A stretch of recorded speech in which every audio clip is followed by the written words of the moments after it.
Ukraine is claimed to have launched more than 10 drones into the Crimean Peninsula, including 3 drones in the port of Sevastopol on Saturday, the 5th of June 2023, evening, said a Russian official.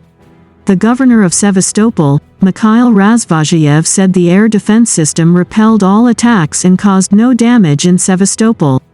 No objects in Sevastopol were damaged, he said, Sunday, the 5th of July 2023.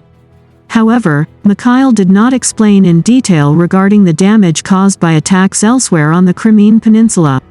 Baza, a Telegram channel with links to Russian law enforcement agencies, reported earlier Sunday that according to the channel's initial information, there had been no casualties from the attack in Crimea. According to Ukraine's monitoring of the Telegram channel, explosions occurred in Sevastopol and Sakhay, where a Russian airbase is located, as well as several other places. Attacks on Russian-occupied targets have increased in the last 2 weeks, especially in Crimea. Ukraine, without confirming its involvement in the attacks, said the destruction of infrastructure was preparation for a planned ground offensive.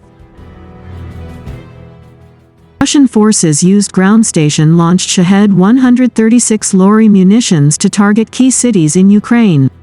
On the night of the 4th of May 2023, Shahed-136 attack waves came from the north, Bryansk, and south areas targeting the east coast of the Sea of Azov.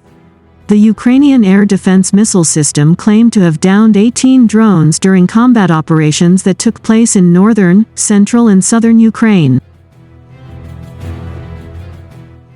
Shahed-136 is an intelligence, surveillance, and reconnaissance (ISR) capable drone, but also acts as an attack drone by committing kamikaze or suicide. The drone carries a high explosive fragmentation warhead estimated to weigh 30 to 50 kilograms, as well as precision strike optics. Shahed-136 is often used by the Russian armed forces to attack important facilities or installations in major Ukrainian cities. This delta-winged drone is reported to have a very significant operating range, up to 2,000 kilometers.